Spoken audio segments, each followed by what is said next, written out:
মরুভূমির সোনা এবার জেলার মাটিতে আজোয়া খেজুর ফলছে তমলুকে।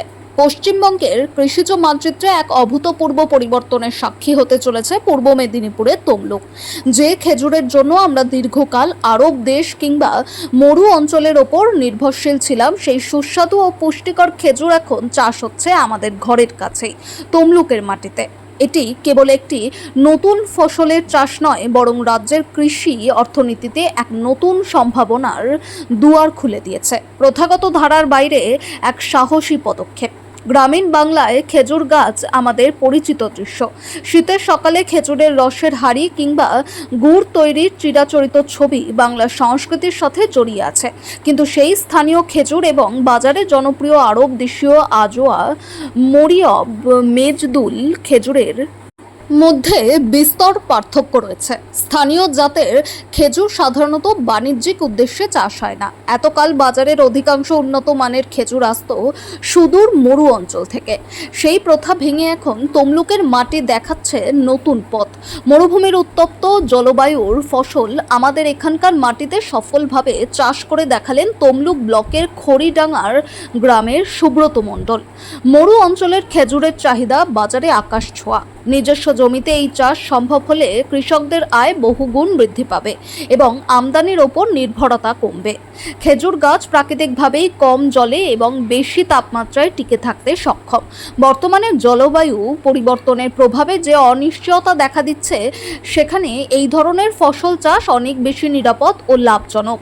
আরবীয় খেজুর পুষ্টিগুণে ভরপুর এবং বিশ্বজুড়ে এর ব্যাপক চাহিদা রয়েছে। আমাদের স্থানীয় জমিতে এই মানের ফসল স্থানীয় বাজারেও উন্নত মানের খেজুরের সহজলভ্যতা নিশ্চিত করবে। ভবিষ্যতের হাতছানি। তমলুকের মাটিতে এই আরবীয় খেজুরের সাফল্য অন্য কৃষকদের মধ্যেও নতুন আশার সঞ্চার করেছে। সঠিক চাষবাসের ব্যবস্থাপনা এবং উন্নত কৃষি পদ্ধতির মাধ্যমে যে মরুভূমির ফসলকেও বাংলার মাটিতে সোনা হিসেবে ফলানো সম্ভব, তা এখন প্রমাণ করলেন এই কৃষক। সুব্রত মণ্ডলের কথায়, তিনি আগে ছোটখাটো একটি ব্যবসা করতেন। সেই সঙ্গে ছোটবেলা থেকেই চাষবাসের প্রতি ভালো লাগা ছিল। সেই ভালো লাগা থেকে প্রথাগত চাষবাসের বাইরে প্রথম ড্রাগন চাষ করেন। এবার সেই মাটিতেই আরবীয় খেজুর গাছ লাগানো হয়েছিল। তাতেই খেজুর হচ্ছে। এই খেজুর সাধারণত মরু অঞ্চলে হয়। এই আরও জানান, বাংলাদেশ থেকে ঘুরে আসার পর এই আরবীয় খেজুর চাষ করার চিন্তা ভাবনা মাথায় আসে, কারণ সেখানে দেখেছিলেন বাংলাদেশের মাটিতে আরবীয় বিভিন্ন খেজুরের চাষ হচ্ছে। সেই থেকে পরীক্ষামূলকভাবে নিজের অন্যান্য চাষের সঙ্গে সেই জমিতে এই খেজুর গাছ লাগিয়েছিলেন, আর তাতেই অভাবনীয় সাফল্য।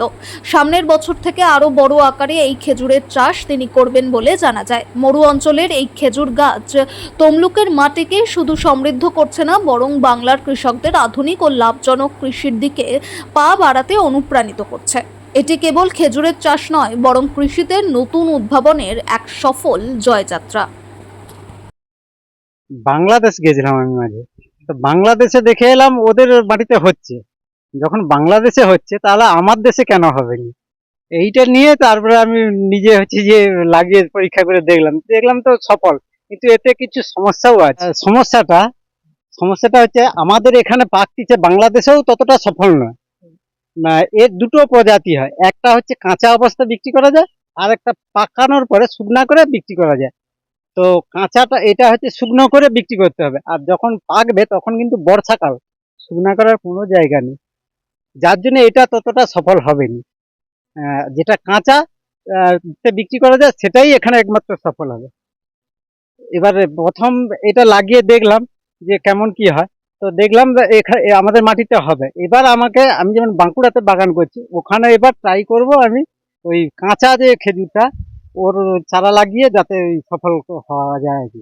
পূর্ব মেদিনীপুর জেলায় আপনিই প্রথম এই খেজুরটা হ্যাঁ হ্যাঁ করলেন? হ্যাঁ হ্যাঁ, হঠাৎ মানে ওই বাংলাদেশে দেখি। বাংলাদেশে দেখি। কি নাম আপনার? আমার নাম সুব্রত মণ্ডল।